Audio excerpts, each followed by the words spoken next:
Hello friends, இது தலை தோனியில் தோனிக்கிட்ட அது மிஸ் ஆகுமா? அதனால் நடுவர் கையை தூக்கிறதுக்கு முன்னாடியே பார்த்தீங்கன்னா மும்பை இந்தியன்ஸ் அணியினுடைய கேப்டனான சூரியகுமார் யாதவ் நடையை கட்டியிருக்காரு. அதை பற்றி தான் இப்போ நம்ம பார்க்க போகிறோம். மும்பை பார்த்தீங்க அப்படின்னா ஓரளவுக்கு சுமாராக ஆடினாங்க.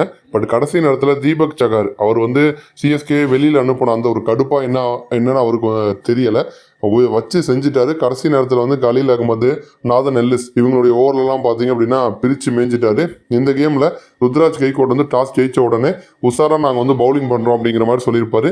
சூரியகுமார் யாதவும் நாங்கள் சேப்பாக்கத்தில் பேட்டிங் பண்ணுறது நல்ல விஷயம்தான் அப்படின்னு சொல்லிட்டு பேட்டிங் ஸ்டார்ட் பண்ணியிருப்பாங்க. ஆரம்பமே பெரிய ஒரு அதிர்ச்சி. ஏன்னா ஹிட்மேன் ரோஹித் சர்மா 4 பால் பிடிச்சி டக் அவுட் ஆயிருக்காரு. ஐபிஎல்ல அதிகமாக டக் அவுட் ஆன வீரர்கள் பட்டியலில் ரோஹித் இப்போ முதல் இடத்துக்கு வந்திருக்காரு. ரோஹித் 18 முறை ஐபிஎல்ல டக் அவுட் ஆயிருக்காரு. ரோஹித்தோட சேர்ந்து நமக்கு தினேஷ் கார்த்திக், கிளென் மேக்ஸ்வெல் இவங்க 2 பேரும் 18 முறை ஐபிஎல் டக் அவுட் ஆயிருக்காங்க. நீண்ட ஒரு கேப்புக்கு பிறகு பார்த்தீங்க அப்படின்னா நம்ம ஹிட்மேன் T20ல நம்ம T20 வேர்ல்டு கப்பை வாங்கி கொடுத்ததுக்கு பிறகு இதில் ஆடுறாரு. சேப்பாக்கம் அப்படிங்கிறப்ப பெரிய ஒரு எதிர்பார்ப்பு இருக்கும். ரோஹித் நல்லா பர்ஃபார்ம் பண்ணணும் அப்படின்னு மும்பை ஃபேன்ஸ் எதிர்பார்த்தாங்க. ஆனால் ரோஹித் சர்மா டக் அவுட் ஆனார். ரோஹித் கூட சேர்ந்து களமிறங்கின இன்னொரு ஓப்பனரான ரியான் ரிக்கல்டனும் 13 ரன் மட்டும்தான் அடிச்சிருப்பாரு. ஒரு புறம் ரோஹித்தோட லாஸ்ட் சீசன்லலாம் ஒன்னா ஓப்பனிங் ஆன இஷான் கிஷான் இப்போ சன்ரைசர்ஸ் ஹைதராபாத் அணிக்கு போயிட்டு அங்கே செஞ்சுரி போடுறாரு. இன்னொரு புறம் மும்பை பார்த்தீங்கன்னா இன்னும் அந்த ஓப்பனிங் சரியாக செட் ஆகாமல் இந்த கேமில் சொதப்பலாம் ஆடி இருப்பாங்க.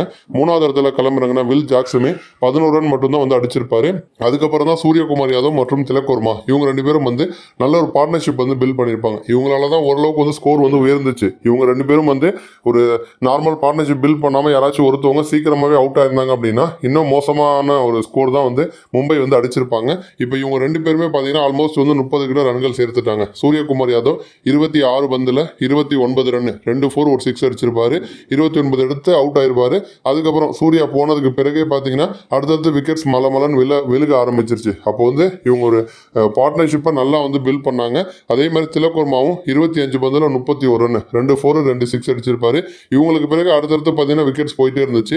கடைசி நேரத்தில் மும்பையோட ஸ்கோர் 130 கூட வராத ஒரு நிலைமையில தான் இருந்துச்சு. ஆனால் தீபக் சகர் கடைசி நேரத்தில் 15 பந்தில் 28 ரன், 2 4 2 6ன்னு சிஎஸ்கேவுக்கு அகைன்ஸ்டாக பார்த்தீங்கன்னா போட்டு புரட்டி எடுத்திருப்பாரு. இப்போ இந்த கேமில் தலை தோனி இன்ட்ரெஸ்டிங்கான ஒரு விஷயம் செஞ்சிருப்பாரு. சூரியகுமார் யாதவ 100 அகமது ஓவரில் ஸ்டம்பிங் முறையில் அவுட் ஆக்கியிருப்பாரு. 100 அகமதை பொறுத்த வரைக்கும் இந்த கேமில் பார்த்தீங்கன்னா 4 ஓவர் போட்டு வெறும் 18 ரன்னை மட்டும் விட்டு கொடுத்து 4 விக்கெட்ஸை கைப்பற்றி இருப்பாரு.